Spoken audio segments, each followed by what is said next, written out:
Assalamualaikum warahmatullahi wabarakatuh. Waalaikumsalam warahmatullahi wabarakatuh. Alhamdulillahirabbil alamin. Ya. Selamat siang Bapak Ibu. Siang. Baiklah, pada kesempatan kali ini ya saya akan mendefinisikan tentang budaya positif tentang posisi kontrol dan segitiga restitusi. Nah, mungkin Bapak Ibu ada yang sudah pernah mendengar tentang ini? Ada mungkin? Atau masih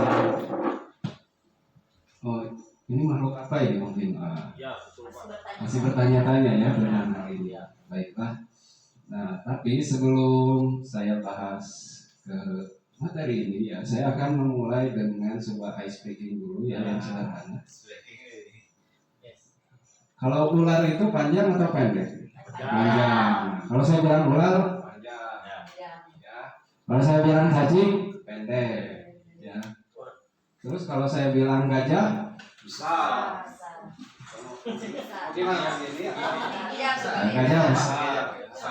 Semut kecil. Oke, siap. Tadi apa? Ular panjang. Cacing pendek. Ya, pendek cacing. Ya, semut kecil. Gajah besar. Baik, saya akan bercerita ya. Suatu hari di hutan ada seekor gajah ya. Gajah itu terlilit oleh ular ya. Kemudian ular itu ya didekati oleh semut. Nah, ya kemudian semut itu masuk ke mulut ular ya. Kemudian ya si ular itu mati dan dimakan cacing. Ya. Jadi bagaimana, sudah mulai fokus? Ya. Sudah. Ya, siap. Baiklah, langsung saja.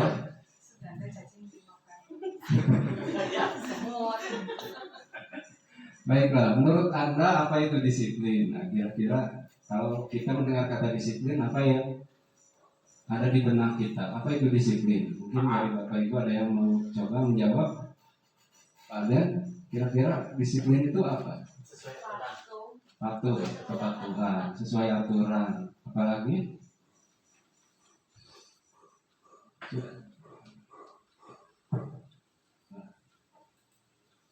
Baiklah, secara definisi disiplin adalah suatu kondisi yang terbentuk oleh serangkaian tindakan yang menunjukkan nilai-nilai kepatuhan. Nah, kalau di sini berarti dia itu luas maknanya. Disiplin tidak hanya tepat waktu ya,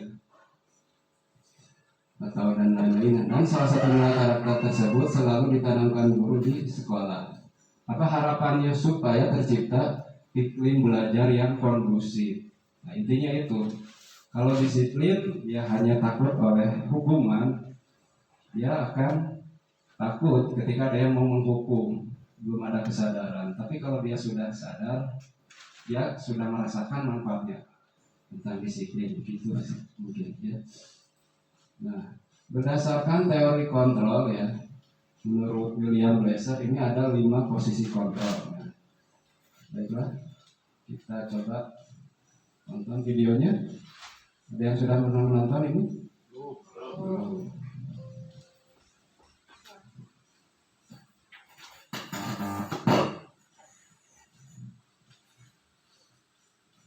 Salam dan bahagia Ibu dan Bapak Guru. Selamat datang di modul 5 posisi kontrol.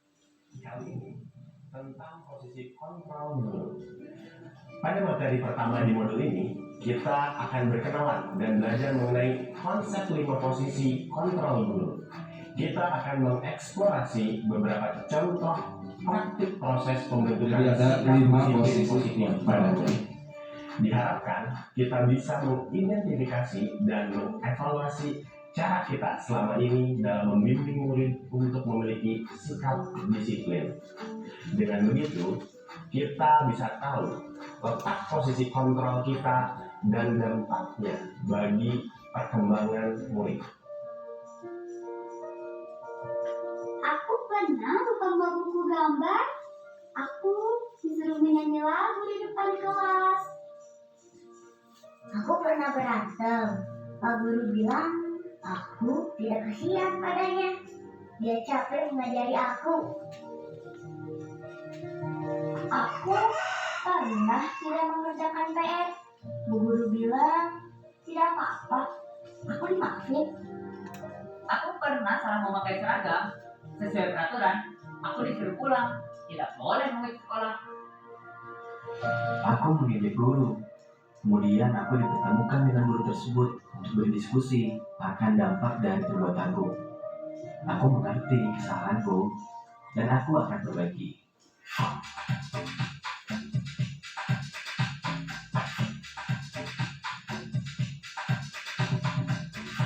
Apa nih reaksi ibu dan bapak mendengar cerita tentang mereka? Saat kita ingin membuat murid kita memiliki sikap disiplin, kita menggunakan beberapa cara yang berbeda untuk bisa mengontrol murid. Sebenarnya kontrol seperti apa sih yang bisa kita terapkan di kelas? Ibu dan bapak, sebelum kita masuk dalam 5 posisi kontrol, mari kita samakan dahulu persepsi tentang konsep disiplin. Selama ini, melekat sekali di benak kita bahwa disiplin sangat erat kaitannya dengan kontrol.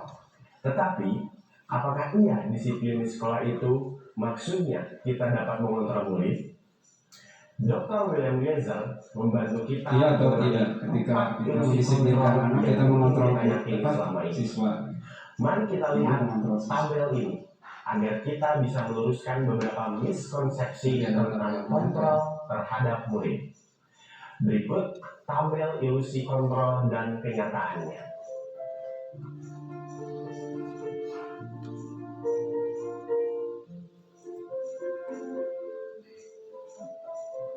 Guru dapat mengontrol murid. Kenyataannya kan setiap siswa itu memiliki hak pilih. Guru tidak dapat memaksakan kehendak. Kita tidak bisa mengontrol penuh siswa kita.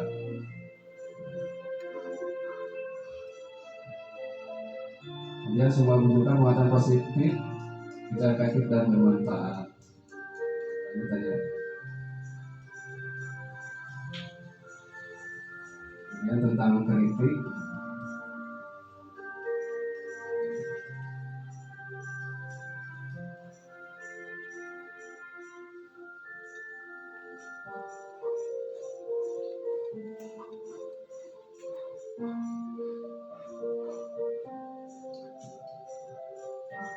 orang dewasa punya hak untuk memaksa, tapi kan ya, siswa juga Dengan meluruskan miskonsepsi tentang kontrol terhadap murid, kita bisa mengubah pandangan kita bahwa manusia memiliki kebutuhan yang berbeda.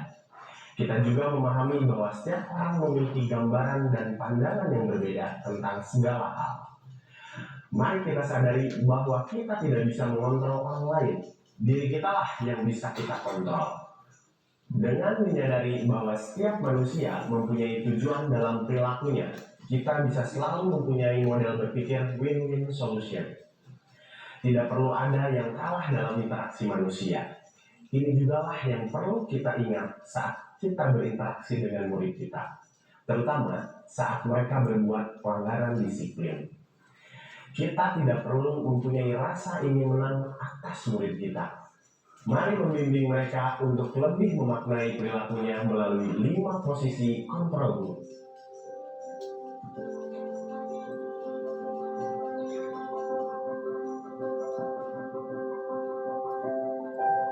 pertama ada penghukum. Ya.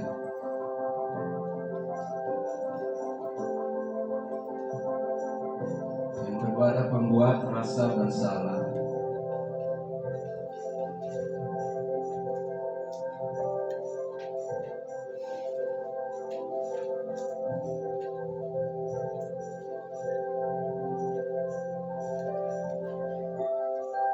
Yang ketiga sebagai teman.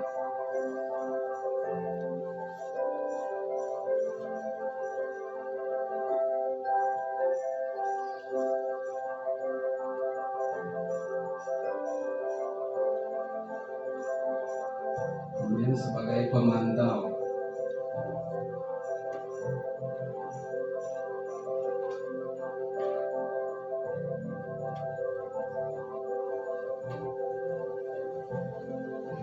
berakhir sebagai manajer.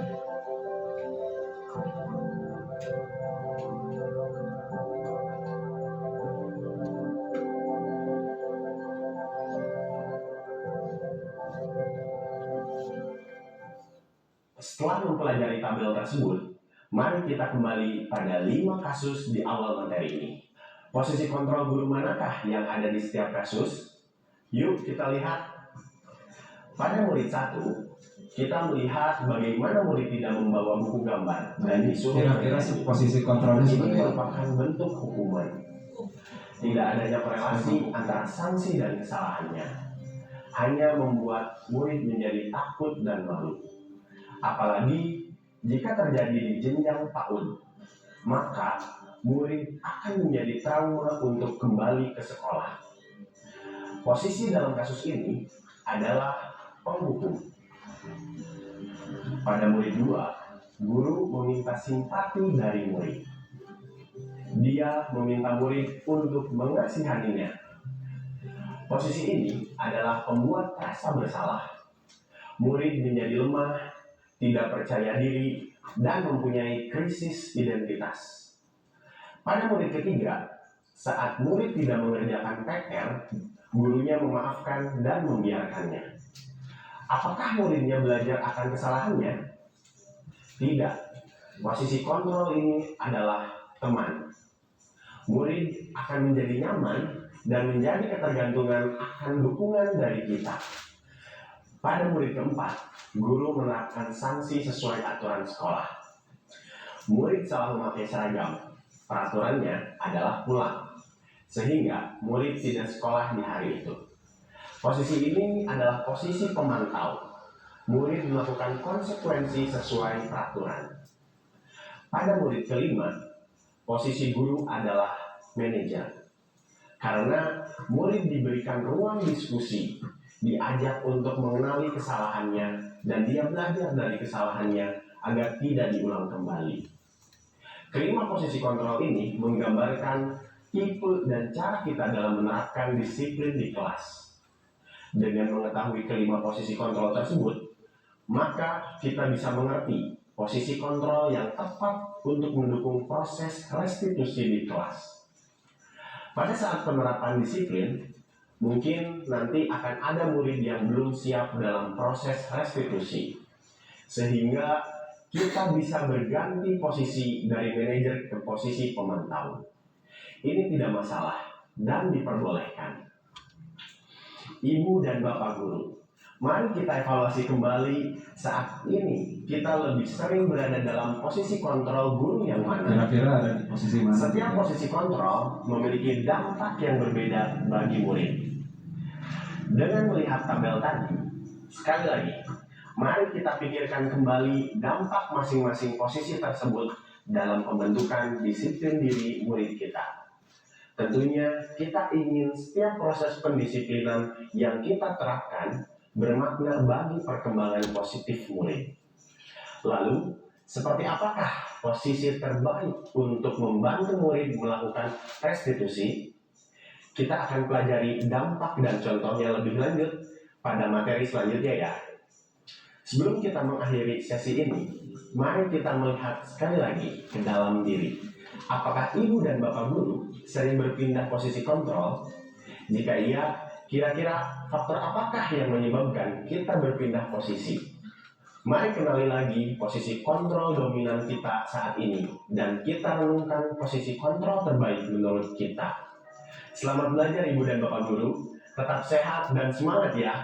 Salam dan bahagia.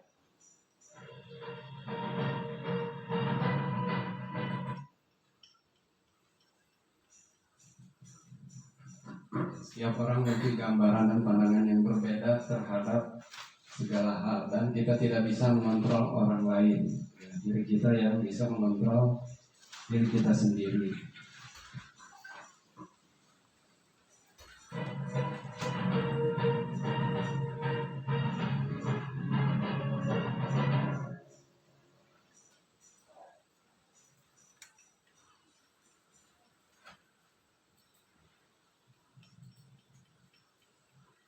Yang pertama tadi apa? Penghukum ya. Apakah kita masih sebagai penghukum, posisi kontrolnya kira-kira masih ada ya? Kita masih kadang menghukum anak tidak pakai sepatu sesuai harinya, hukum. Anak tidak bawa atau tidak mengerjakan PR, hukum. Tidak mengerjakan tugas, dihukum. Jadi kira-kira apa dampak negatifnya kalau sebagai penghukum? Masih ingat?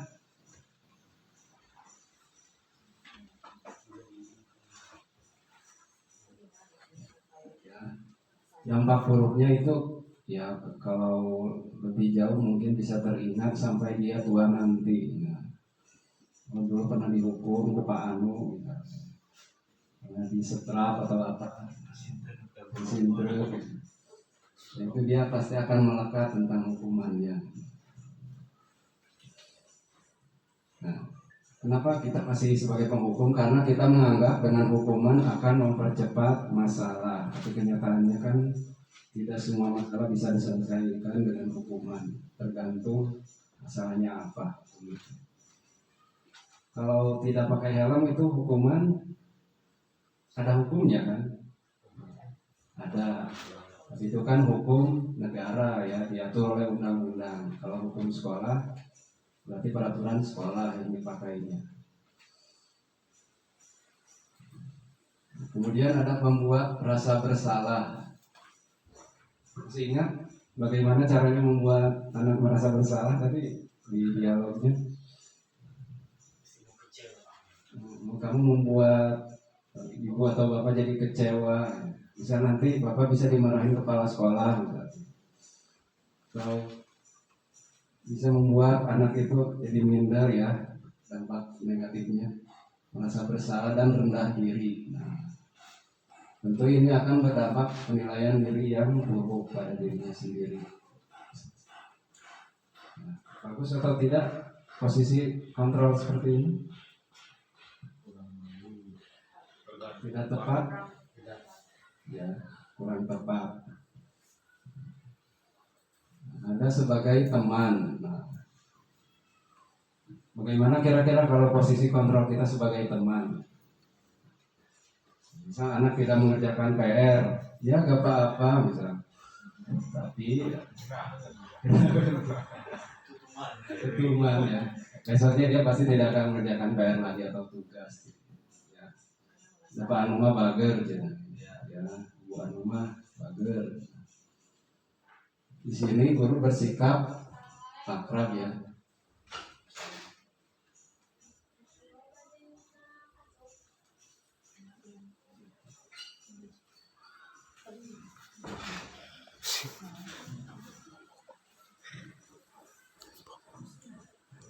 Nah, posisi guru sebagai teman. Itu kalau sebagai teman ya akrab, ramah tamah ya, dengan gestur yang jenaka, resep geure, budak teh heureuy, tidak tegang suasananya. Ya, ada tidak dampak negatifnya kalau kita sebagai guru posisi kontrolnya sebagai teman? Ya, kadang kan ya guru juga harus sebagai teman, tetapi harus tahu waktunya kapan ya. Kalau ketika cengkrama tentu ya posisi sebagai teman itu baik-baik saja, tapi ya, sebagai guru di kelas yang melakukan penilaian ya, yang melakukan pengajaran pendidikan tentu ya tidak selalu sebagai teman gitu, untuk hal-hal tertentu ya. Nah, hal lain yang dapat timbul ya, murid akan berlaku baik hanya kepada guru tertentu dan akan berlaku semaunya jika bersama guru lain. Ada anak yang ngawar ya ke guru A, ke guru B mah nggak nurut, ada yang seperti itu. Kadang anak laki-laki kalau ke ibu guru melawan, kalau ke bapak guru akur.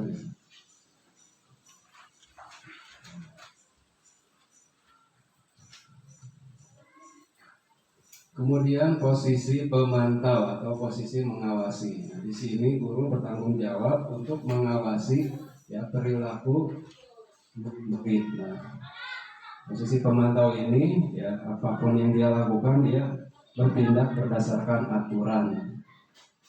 dan tahu konsekuensinya. Nah, dengan menggunakan sanksi atau konsekuensi, ya guru dapat memisahkan hubungan pribadi dengan murid. Nah, kemudian seorang pemantau mengandalkan perhitungan, catatan, dan data-data yang dapat digunakan sebagai bukti ya atas perilaku seseorang. Nah, akibatnya dalam posisi ini siswa memahami sanksi yang harus dijalankan karena telah melanggar peraturan sekolah. Salah satu contohnya kita menerapkan sistem poin misalnya kepada anak. Anak itu dikasih poin. Kalau dia melanggar, poinnya berkurang. Ya, sesuai dengan tindakan pelanggarannya. Kalau sudah mencapai batas minimal ya bisa dikeluarkan. Masih ada sistem poin itu. Bagus atau tidak sistem poin itu kira-kira? Bagus ya. Karena dia guru tentu akan bertindak sesuai aturan dan peraturan sekolah bisa ditegakkan dengan baik. Ya. Tapi tidak untuk anak ya 6 tahun ke bawah kalau TK itu beda. Kalau anak SD sampai SMA ya. Bukan kita di SMP ya perlu aturan sistem poin.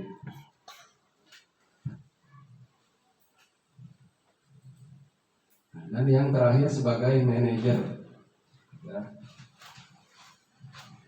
Posisi manajer tentu guru melakukan sesuatu bersama dengan murid itu, ya. Murid dipersilakan untuk mempertanggungjawabkan perilakunya. Ya. Dalam posisi ini murid diajak untuk menganalisis kebutuhan diri sendirinya dan juga kebutuhan orang lain.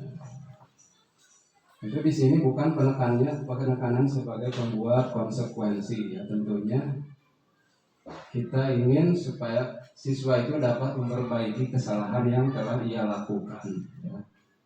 Tentu dengan kita memposisikan diri sebagai manajer ya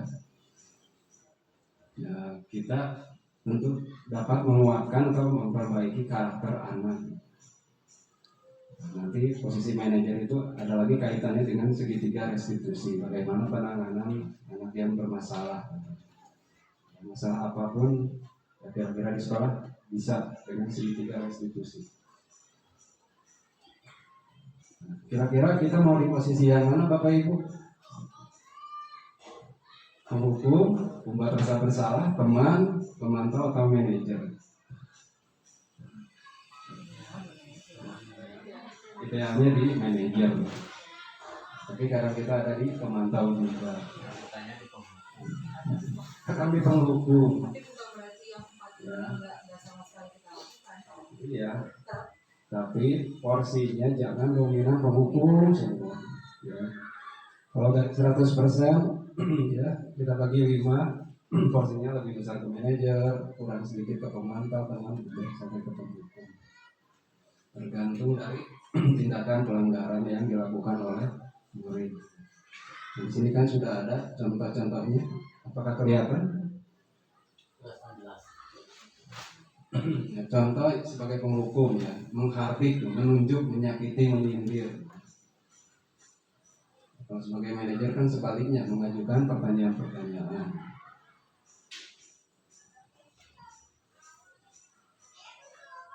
Kemudian ini ada contoh perkataannya. Kalau sebagai penghukum, contohnya kalau kamu tidak melakukannya, awak sih rasakan. Nah, itu sebagai penghukum contohnya. Kalau sebagai pembuat rasa bersalah, kamu seharusnya sudah tahu. Ibu itu lelah sekali mengatakannya sampai ibu stres. Itu kan membuat rasa bersalah. Nah, kalau sebagai teman, contohnya, ayolah lakukan demi bapak ibu. Itu sebagai teman. Atau masa kamu tidak mau? Ingat kan, ya dulu pernah bapak bantu, atau bantu. Kalau sebagai pemantau, kamu ingat apa peraturannya atau apa yang kamu langgar? Itu sebagai pemantau.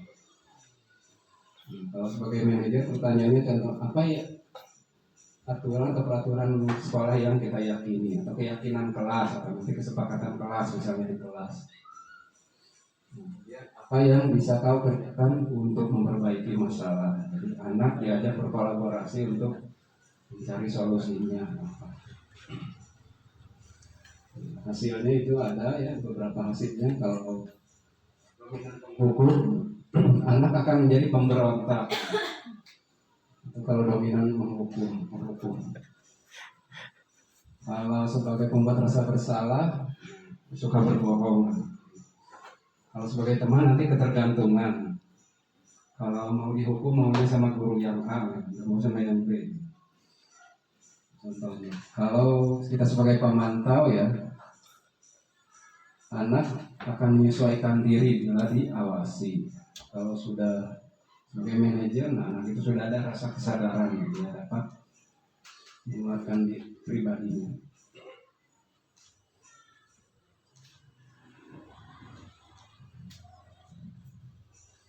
Kemudian kaitannya dengan dampak pada murid. Kalau sebagai penghukum terus ya, anak akan terus mengulangi kesalahan. Kalau pembuat rasa bersalah, dia tadi rendah diri. Kalau sebagai teman tidak mandiri ya, lemah. Apa-apa harus dibantu ya. Kita evaluasi kemarin waktu camping ya. Apa-apa harus dari guru itu. Berarti posisi kita masih sebagai teman gitu. Anak masih ketergantungan ketika kemah untuk ini itu masih harus dari guru dibantu. Harusnya sudah mandiri ya nanti ketika sudah siap berkemah. Kemudian kalau sebagai pemantau menitik beratkan pada sanksi atau hadiahnya, ya ada reward, ada punishment. Kemudian sebagai manajer, akan mengevaluasi diri bagaimana cara memperbaiki diri.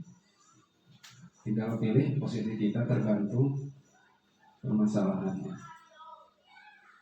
Nah, yang video ini sudah ya. Sama yang ini yang apa?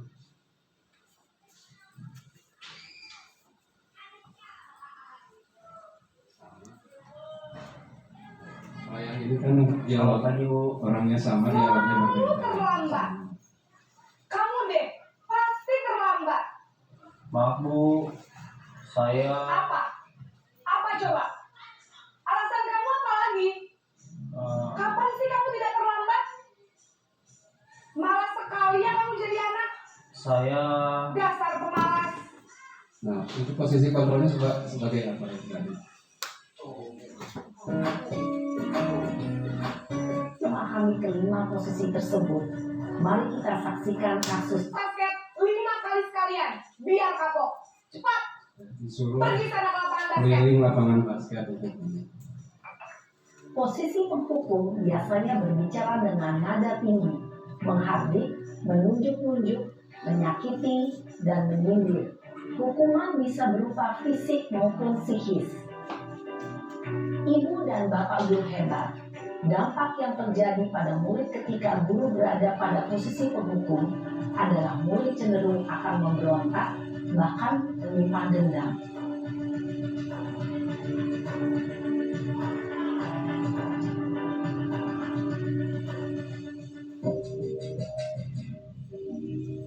Ulang lagi atau cukup? Paham ya? Posisi kita sebagai apa selama ini? Refleksinya. Kemudian disiplin positif melalui segitiga restitusi di sekolah. Apa pula itu segitiga restitusi ya? Kata orang Batak ya. Ada yang tahu Bapak Ibu? Nah, secara definisi segitiga restitusi itu proses menciptakan kondisi untuk murid memperbaiki kesalahan mereka sehingga mereka kembali ke kelompok mereka. Itu secara teorinya definisinya seperti itu. Agar apa? Agar mereka dengan karakter yang lebih kuat. Nah ini tahapannya ya. Yang pertama itu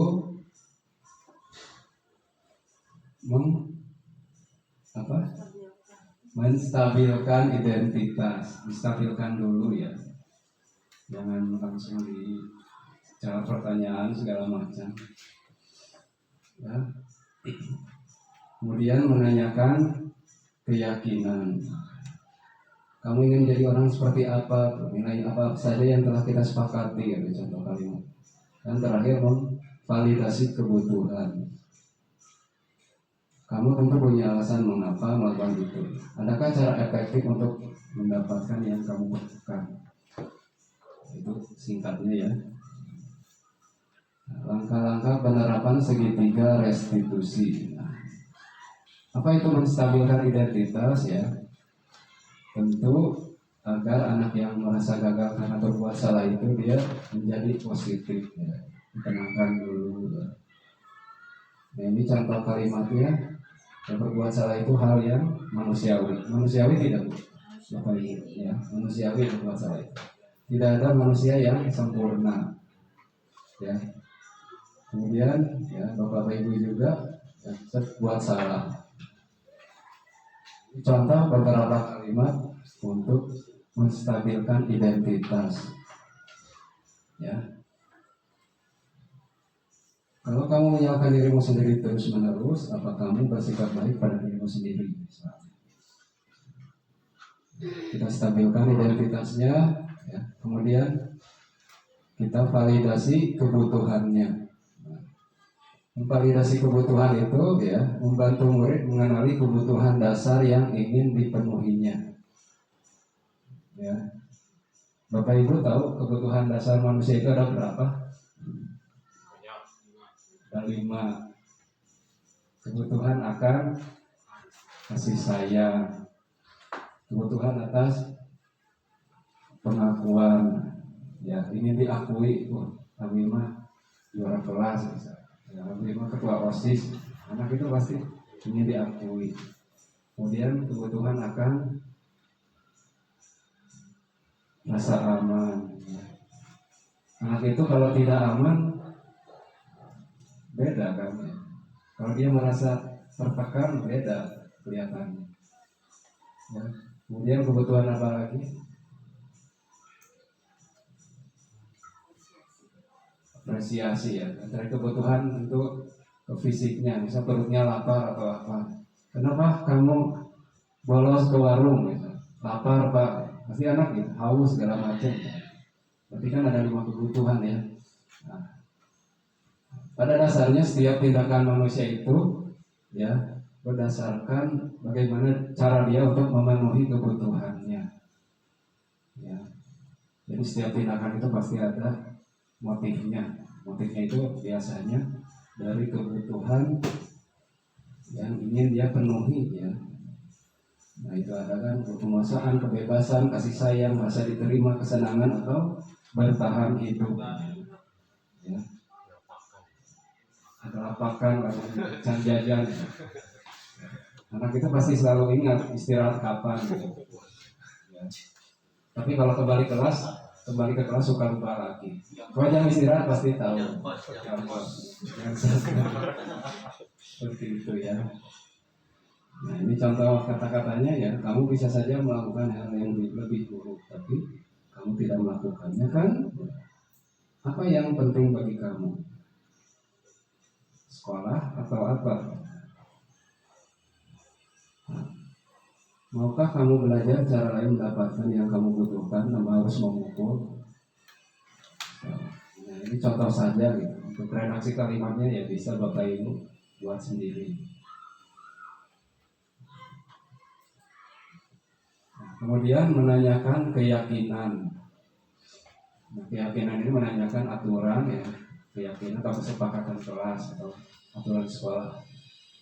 Ya, anak melihat kesalahannya dihubungkan dengan norma sosial dan nilai-nilai yang diyakininya.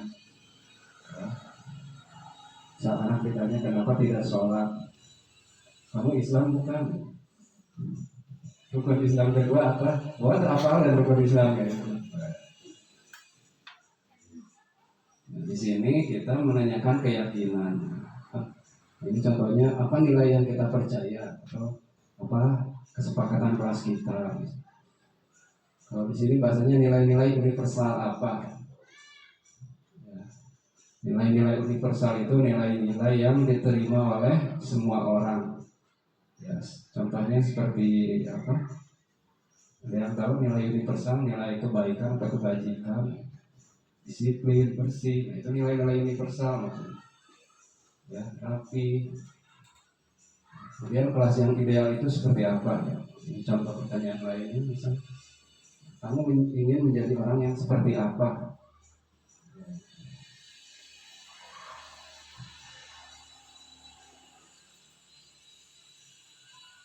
Ini contoh video penerapan segitiga restitusi.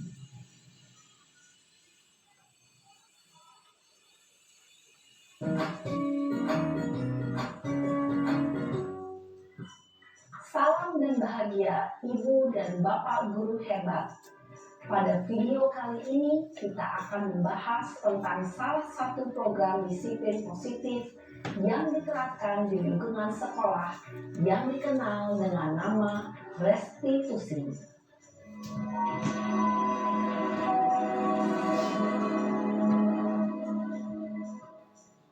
Restitusi dikembangkan oleh pakar pendidikan Diane Gosson, berlandaskan pada teori kontrol Dr. William Glasser. Segitiga restitusi adalah suatu proses dialog yang dijalankan oleh guru atau orang tua agar dapat menghasilkan murid yang mandiri dan bertanggung jawab. Pada saat guru di posisi manajer, aspek yang dikembangkan pada murid adalah motivasi intrinsik, sehingga penanaman nilai-nilai kebajikan dapat tumbuh dan berkembang menjadi suatu kebiasaan positif yang akhirnya membentuk karakter murid. Proses dialog ini terdiri dari 3 langkah yang digambarkan pada ketiga sisi pada segitiga restitusi. Sisi pertama adalah menstabilkan identitas. Sisi yang kedua adalah validasi tindakan yang salah. Dan sisi yang ketiga adalah menanyakan keyakinan. Ibu dan Bapak guru, berikut ini akan ditunjukkan bagaimana seorang guru berada dalam posisi manajer menggunakan penerapan segitiga restitusi.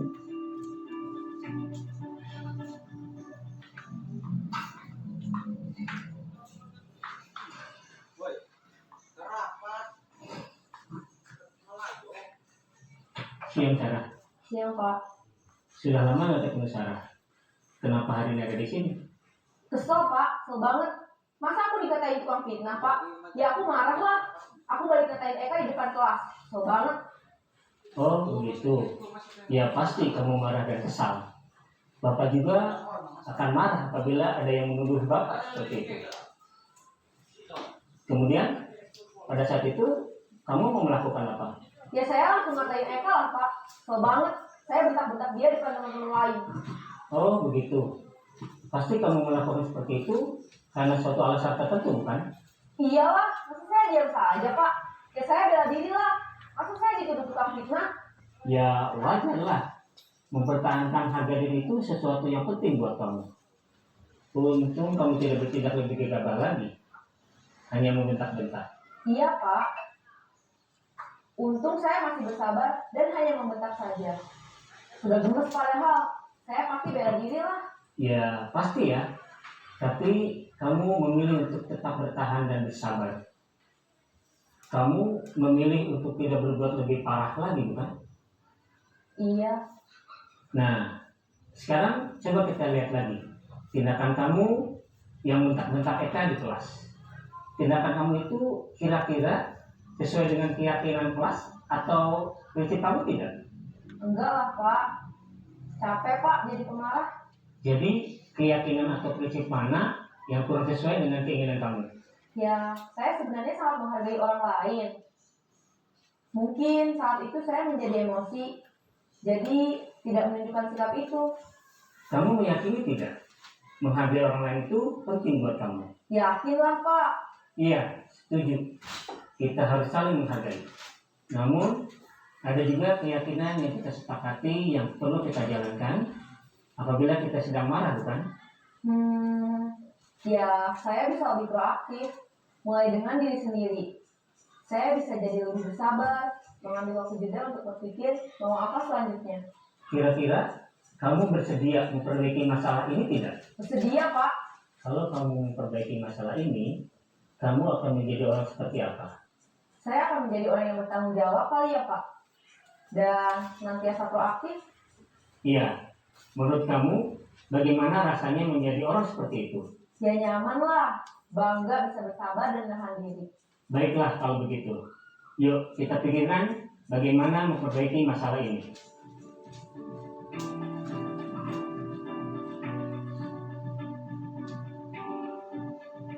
Ibu dan Bapak guru hebat. Baru saja kita menyaksikan contoh bagaimana seorang guru berada dalam posisi manajer menggunakan penerapan segitiga restitusi. Mari kita bahas satu persatu. Pada sisi pertama, menstabilkan identitas berdasarkan pada prinsip bahwa membuat kesalahan adalah bagian dari proses pembelajaran. Sisi pertama dari segitiga ini berperan menggeser identitas murid dari identitas gagal ke identitas sukses. Murid yang sedang bertingkah laku yang tidak pantas atau menarik diri saat itu sedang mengalami identitas gagal. Bila kita mengkritiknya, maka posisinya tidak akan berubah. Kita bisa mengajukan pernyataan-pernyataan ini. 1. Membuat kesalahan sesuatu yang wajar. 2. Manusia tidak ada yang sempurna. 3. Kita bisa memperbaiki masalah ini. 4. Saya tidak menanyakan kesalahannya. Saya lebih fokus bagaimana memperbaiki masalah ini. 5. Apakah saat ini kamu tengah menjadi orang yang baik untuk dirimu sendiri? Pada sisi kedua, validasi tindakan yang salah berlandaskan pada prinsip bahwa setiap perilaku berupaya memenuhi suatu kebutuhan tertentu. Guru yang telah memahami teori kontrol akan bergeser dari pemikiran stimulus respon menjadi proaktif dan mencoba untuk mengenali tujuan dari perilaku murid. Mengenali dan mengakui kebutuhan murid ini dapat memperbaiki hubungan dengan murid tersebut. Pernyataan atau pertanyaan bisa disampaikan dengan nada suara tidak menghakimi atau memojokkan, sehingga dapat mengembalikan murid pada posisi positif. 1. Kamu bisa saja bertindak lebih gegabah lagi dari ini. 2. Kamu bukan melakukannya tanpa suatu alasan tertentu. 3. Kamu melakukannya karena mempertahankan sesuatu yang penting bagimu. 4. Mungkin kamu bisa mempelajari suatu perilaku baru yang lebih efektif. Bersediakah kamu mempelajarinya? Selanjutnya, kita akan simak sisi terakhir, yaitu menanyakan keyakinan. Teori kontrol menyatakan bahwa pada dasarnya kita termotivasi secara intrinsik. Pada saat perilaku yang salah telah divalidasi dan identitas sukses telah stabil, maka murid telah siap menaikkan keyakinan-keyakinannya dengan tindakannya yang salah dan pemikirannya telah bergeser ingin menjadi orang yang dituju. Pertanyaan-pertanyaan ini dapat menaikkan keyakinan-keyakinan yang dianut murid. 1. Sebagai keluarga atau kelas, apa yang kita yakini? 2. Nilai-nilai apa yang telah kita sepakati? 3. Seperti apa gambaran sebuah kelas yang ideal bagi kamu? 4. Kamu ingin menjadi orang seperti apa?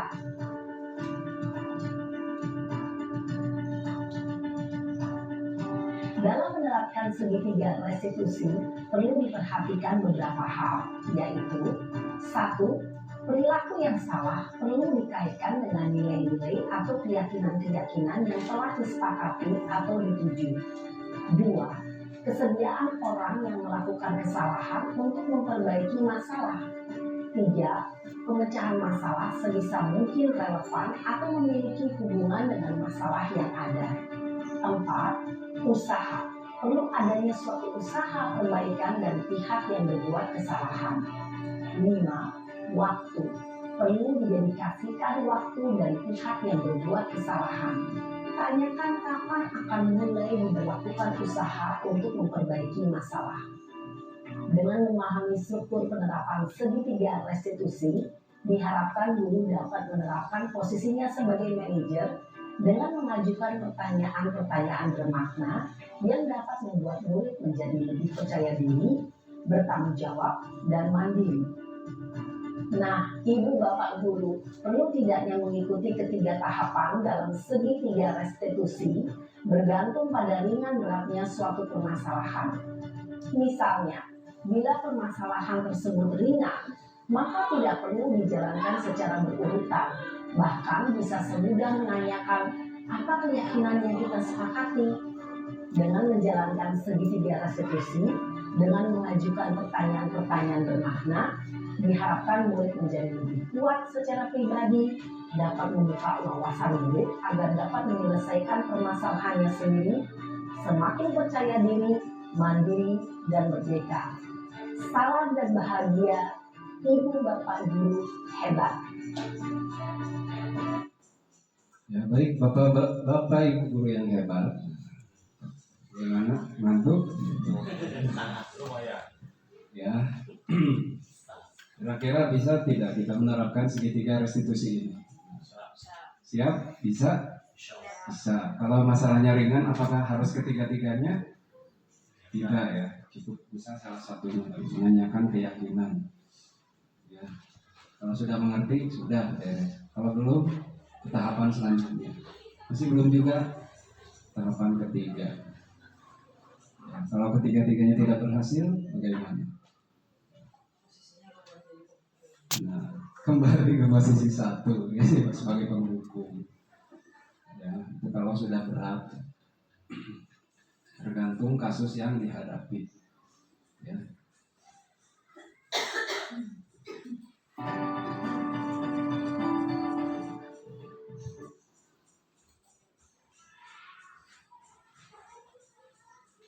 Practice makes perfect. Tahu artinya Bapak Ibu? Ya, kalau kita sering berlatih, hasilnya akan semakin baik, semakin bagus. Ya, karena ya posisi kontrol ini ya perlu dilatih. Gitu. Ya, kalau tidak dilatih akan susah sebagai manajer. Ya, kalau jadi penghukum itu mudah. Ya. Kalau jadi manajer itu susah, makanya posisi manajer itu biasanya di atas. Ya. Kalau sebagai pemantau agak ke bawah sedikit. Kemudian tadi penerapan segitiga restitusi, ya, apa bila diterapkan di sekolah kita bisa tidak? Bisa ke anak yang bermasalah bisa, bisa. Misalnya siapa? Ada DR misalnya. Hari ini tidak pernah masuk, ikut si Jet, Karena Jet musim ya. Nah, itu perlu kita lakukan tindakan segitiga restitusi ya, anak-anak yang belum bisa disiplin. Betul kita arahkan, ya, karena posisi guru ya, sebagai penuntun anak. Kalau menurutnya Jadwantara itu. Nah, mungkin dari Bapak Ibu guru ada yang ingin ditanyakan? Sudah habis lah ini. Maka sudah paham? Ada yang ingin atau mau coba praktek? Misalnya yang satu jadi guru, yang satu jadi murid.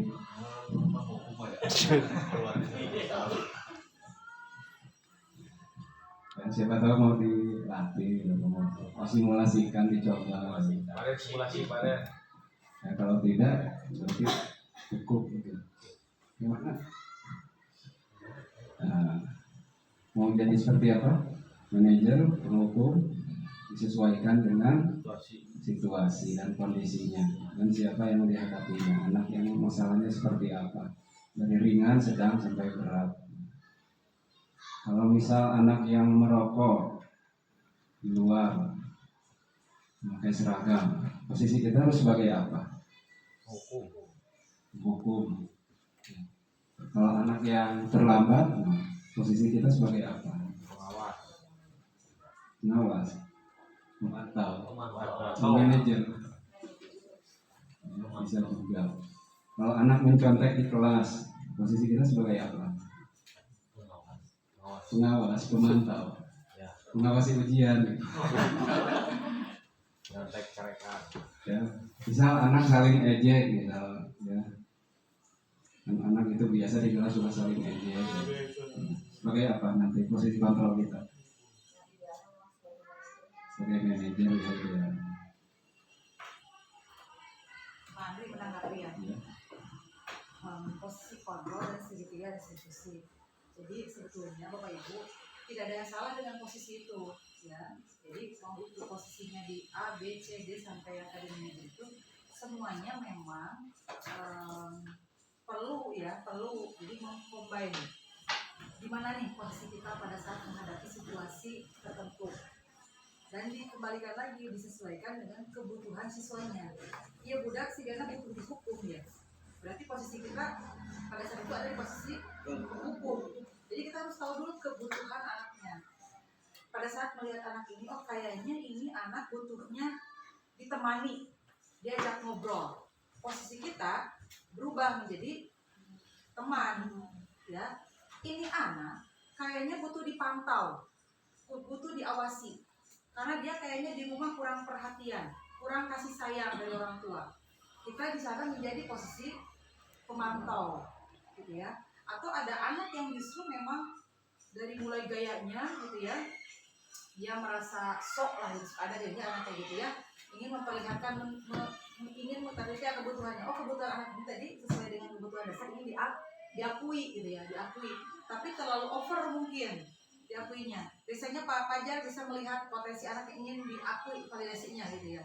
Terkadang Pak Pajar bisa saja menjadi ada di posisi pembuat rasa bersalah anak itu.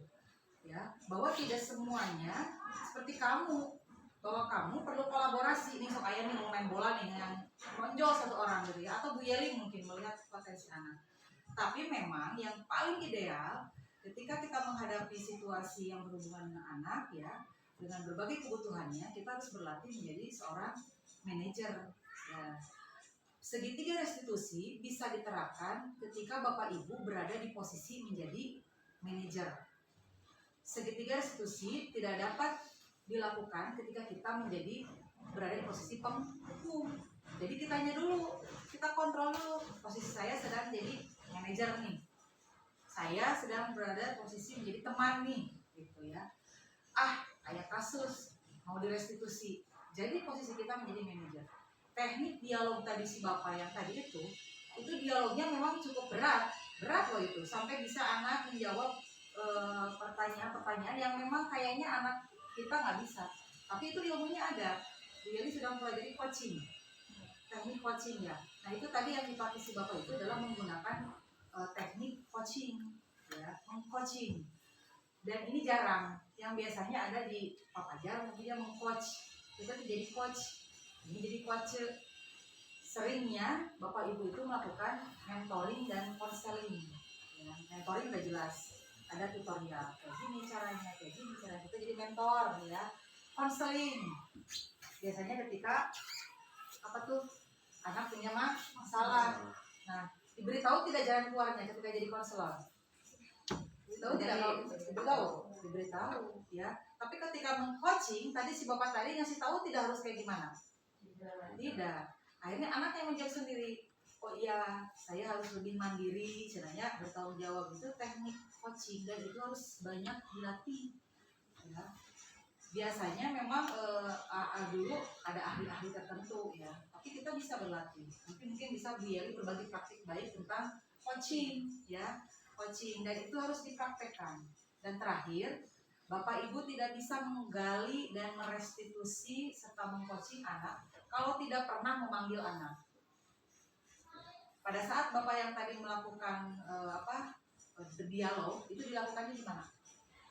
Di rumah atau di sekolah? Di sekolah. Di ruang mana dia melakukan? Di ruang guru atau di lapangan?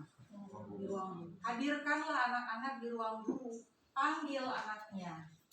Sini. Atau misalkan kayaknya ini mah butuh menjadi teman. Samperkeun anaknya. Di mana dia biasanya ada? Di mana biasanya dia berkumpul? Tadi saya berada di posisi sebagai teman. Kamarnya sebagai penghukum. Biar tahu ya, para perempuan itu sebagai penghukum. Posisi tadi saya di siang tadi menghadapi anak yang sama, menjadi teman dan menjadi manajer, restitusi, yang pada akhirnya muncullah jawaban dari salah satunya anak ibu, sekarang mah saya sudah kena disimpannya di sekolah, terus begini bla bla bla. Jadi itu kan kepiawaian. Ya, dan tadi kata Pak Andri terakhir bahwa posisi manajer itu pasti ada di up atau down, di atas, dan Bapak Ibu teh adalah posisinya ada di atas itu sebagai pemimpin pembelajaran di kelas. Ini tidak akan terjadi dialog kalau Bapak Ibu tidak pernah memanggil, tidak pernah menghampiri, ya, tidak pernah menyapa dan sebagainya. Silahkan mulai belajar, berlatih, mempraktekkan disiplin positif, segitiga restitusi, ya, walaupun dalam mau langsung pada keyakinan gitu ya. Dan budak kita kan micin sampah lumut gitu. Tuh kudu heula di stabil identitas. Kamu ya ibu ngapa apa mau buang sampah itu gitu. Kamu tahu nggak apa yang sudah disepakati di kelas kita? Apa saja? Menjaga kebersihan misalkan gitu ya. Kamu tahu tindakan kamu itu melanggar kesepakatan kita? Iya. Apa yang harus kamu lakukan? Seharusnya saya membuang sampah pada tempatnya, Pak. Silakan dilakukan. Menghukum tidak? Tidak ada hukuman kan di sana ya. Jadi silakan berbagi praktik baik, dan saya tunggu nanti di Ombel beberapa materi kayak coaching, ya. Bu Yeli sudah tadi diferensiasi sudah? Diferensiasi, teknik coaching, PSS sudah ya. Sekarang di modul 3 titik 2 berarti tentang sudah ke aset, best thinking aset. Itu yang di Bu Yeli, berpikir berbasis aset. Bagaimana perasaan Bu Yeli sampai sejauh ini? Sibuk ya. Silakan tanyain ke Pak Andri, sok Pak Andri nanyakan. Saya sih menemukan restitusi itu ditanyakan Pak Andri. Coba. Bapak Ibu mungkin tidak akan kita tidak terbiasa karena teori-teori ini teori baru ya Pak Andri ya. Hadirnya itu di awal tahun 2012. 2012 kan kita sudah menjadi guru ya. Kita kuliah kan di bawah 2010 ya rata-rata ya. Bu Yeli masih kuliah 2012. Jadi teori ini hadirnya dari 2012 ke sini kayak restitusi, masih jadi kayak masih asing. Selamat syukur nanti juga akan bertemu dengan P5 di PPG ya. Ya.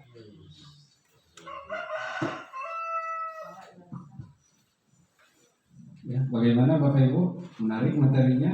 Menarik. Siap untuk diimplementasikan? Siap. Siap. Kalau sudah siap, ya saya tutup saja acara hari ini. Ya, terima kasih atas perhatiannya dan kesempatannya. Mohon maaf apabila ada salah-salah kata. Assalamualaikum warahmatullahi wabarakatuh.